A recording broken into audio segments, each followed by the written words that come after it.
Está con nosotros la diputada provincial Alicia Gutiérrez. Buenas noches, Alicia. Gracias por haber venido. Buenas noches. Gracias. Hablando un poco de tu interés particular, no de ahora, sino desde hace un tiempo, respecto a lo que sucede en el norte de la provincia de Santa Fe.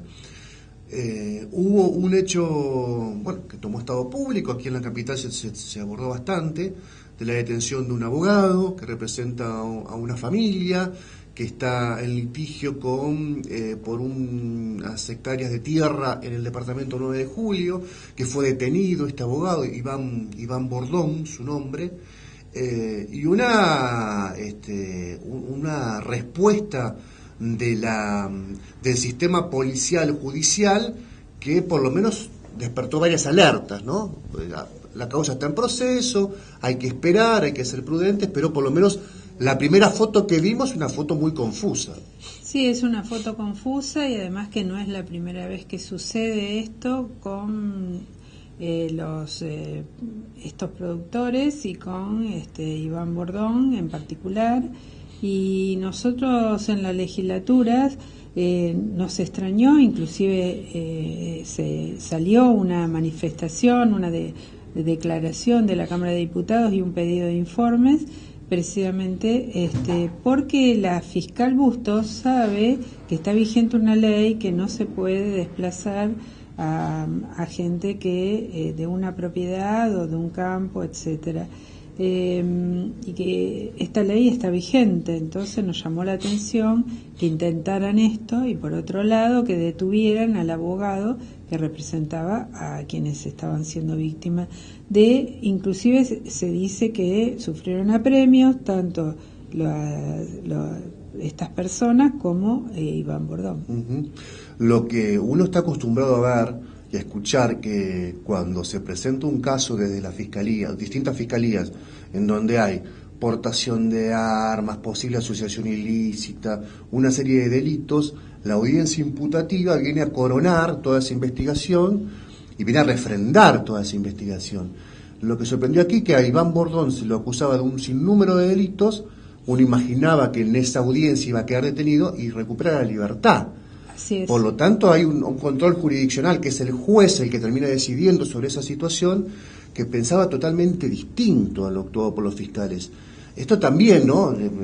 A mí me metió mucho ruido porque sí. Porque era presentado prácticamente como un cuco, pero ese cuco termina recuperando la libertad por decisión de un juez. Así es, de acuerdo a cómo lo describía la fiscalía, Iván iba a terminar quedando detenido por todos estos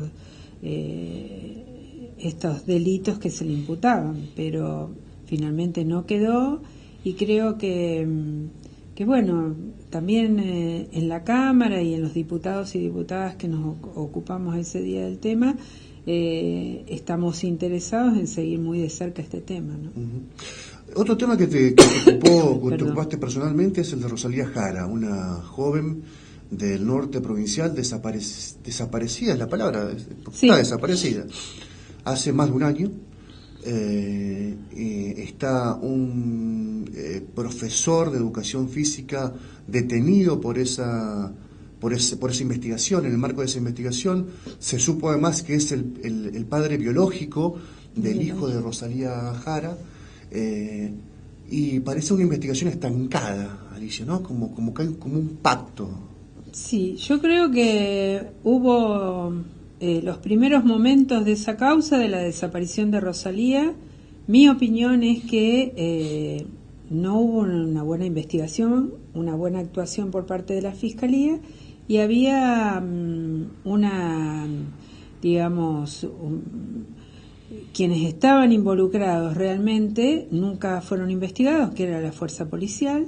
Es más, fueron algunos de ellos ascendidos. El que era jefe de la seccional de policía hoy es jefe regional de la policía del departamento Vera, y eso preocupa porque no solamente la causa no avanzó, sino que también hubo algún retraso en cuanto a algunas pruebas que se pedían, como la geolocalización, etcétera, porque es muy costoso. No había los medios necesarios y se hizo por parte de la Policía Federal. Se mandaron a Buenos Aires algunas pruebas para monitorear los celulares, pero no era suficiente. Y bueno, y ahora aparentemente se está haciendo la geolocalización que permite ver en qué lugar estaba el teléfono de Rosalía y el teléfono de Valdés en el momento en que ella fue secuestrada y en las horas posteriores. Digo, fue secuestrada en el momento de su desaparición. A todo esto, bueno, ella tiene una niña muy pequeña que está con la mamá de Rosalía, pero bueno, el mismo gobernador de la provincia se ocupó del tema, se ayudó a la familia, pero creo que para a una familia que desaparece un miembro, un integrante, la única, digamos, el único aliciente, lo único es encontrarlo con vida. Y bueno, lamentablemente por el tiempo transcurrido es algo altamente improbable, ¿no? Respecto a los temas que suceden en el norte, hay un atraso por lo menos, o una idea de que la justicia, ya sea o desde los fiscales o de los jueces, siguen reproduciendo algunos esquemas que son mucho de pacto, mucho de, bueno, el sumario de la policía es palabra santa y trabajamos sobre esto. No, hay una idea bastante extendida sobre este tema. Yo creo que algo ha cambiado en la zona de Reconquista. Nosotros hemos ido varias veces desde la Comisión de Derechos y Garantía por el tema del caso de Rosalía Jara y de otros casos de abuso que sucedieron en el norte. Y hemos visto que se está trabajando mucho mejor, en forma sincronizada, con respecto a los abusos sexuales, etcétera, pero todavía hay en la sociedad y por ende también la justicia es un reflejo de lo que pasa en la sociedad y la política también un reflejo de lo que es cada lugar.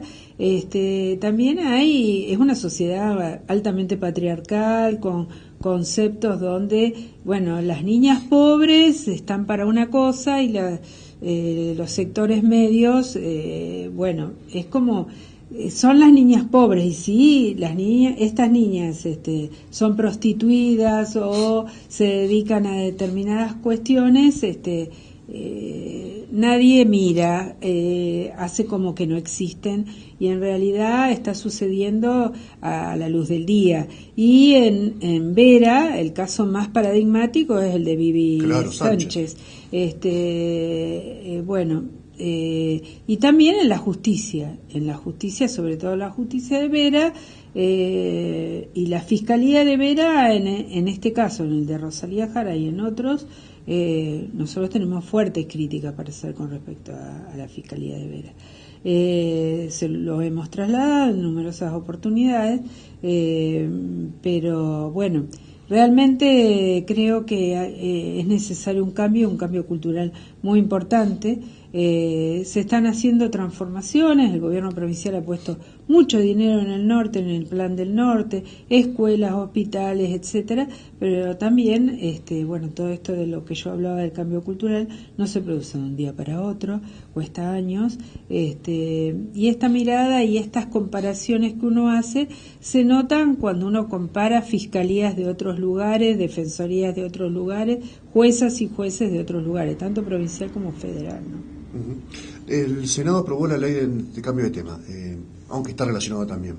El Senado aprobó la semana pasada la ley de narcomenudeo, que tiene mucha resistencia entre los diputados, entre ellos vos. ¿Pensás que muchos se van a replantear? Y te pregunto si en tu caso también, estas sanciones, también hay sanción del Senado, o pensás que diputados va a permanecer, a conservar su posición de que la ley va a ser un problema más que una solución? Desconozco si por lo que yo he conversado, hasta ahora no conozco a algún diputado que haya cambiado de opinión. pero de larga data es una postura y que no encontramos ningún elemento que nos, digamos, haga cambiar de opinión como para pensar diametralmente opuesto. Es más, hicimos una jornada en el hall de la legislatura donde estuvo el Ministerio Público de la Acusación, el Ministerio Público de la Defensa, el doctor Mariano Fusero de Pensamiento Penal, y realmente, si bien hubo posturas como a favor del narcomenudeo, de que la justicia provincial tome el narcomenudeo, en general nosotros seguimos reafirmando y creemos que va a ser un inconveniente que se segmenten las causas por el narcomenudeo y que va a pasar lo que pasó en provincia de Buenos Aires, que termina haciéndose cargo el gobierno provincial de los gastos que demandan la justicia, la investigación, etcétera, etcétera, y por otro lado que las capas más elevadas de responsables del narcotráfico quedan impunes. Y eso con números tenemos pruebas de lo que ha pasado en provincia de Buenos Aires y que económicamente también la nación se desentiende, como se ha desentendido tantas veces y hoy con mucho más razón se desentienden de la educación, de la salud y también ahora ciertas responsabilidades que le competían, como por ejemplo el Fondo de Financiamiento Educativo, se lo quieren asignar a las provincias, ¿no es cierto? O sea que no más federalismo, no somos más federales. Bueno, ya veníamos con algunas dificultades porque el federalismo no es un verdadero federalismo lo que se aplica, pero estamos, creo, en un momento bastante crítico y veremos qué sucede con el tratamiento de este proyecto, ¿no? ¿Para qué está el Frente Progresista Cívico y Social que integrás desde tu partido? ¿Para pensar una renovación de sus dirigentes, pensar en echar mano a figuras que todavía siguen siendo potentes como la de Antonio Bonfatti? ¿Pensás que debe darse una discusión hacia adentro necesariamente orientada a establecer rumbos ideológicos, económicos, culturales?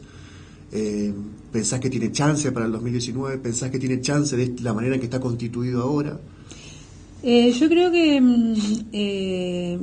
el Frente Progresista, tal como está constituido hoy, ya no va a estar en el 2019 igual, ya distintos sectores dentro de lo que es hoy el Frente Progresista ya han planteado que van a ir a elecciones con Cambiemos, y creo que es sano que así sea porque las diferencias se fueron viendo a lo largo de los últimos años, y me parece que el Frente Progresista tiene que apuntar a profundizar los cambios que sin lugar a dudas produjo en la provincia de Santa Fe, a profundizar esos cambios que en un rumbo precisamente progresista. No se llamará más Frente Progresista, se llamará de otra forma, pero con las fuerzas que estemos dispuestas a seguir en ese sentido, ¿no?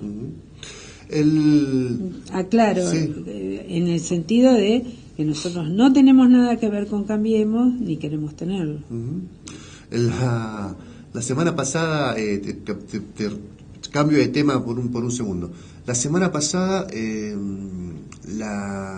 un senador Baucero, José Baucero, no sé si te enteraste que pidió la palabra en la sesión y habló sobre la vida y el derecho a la vida como un mandato de Dios.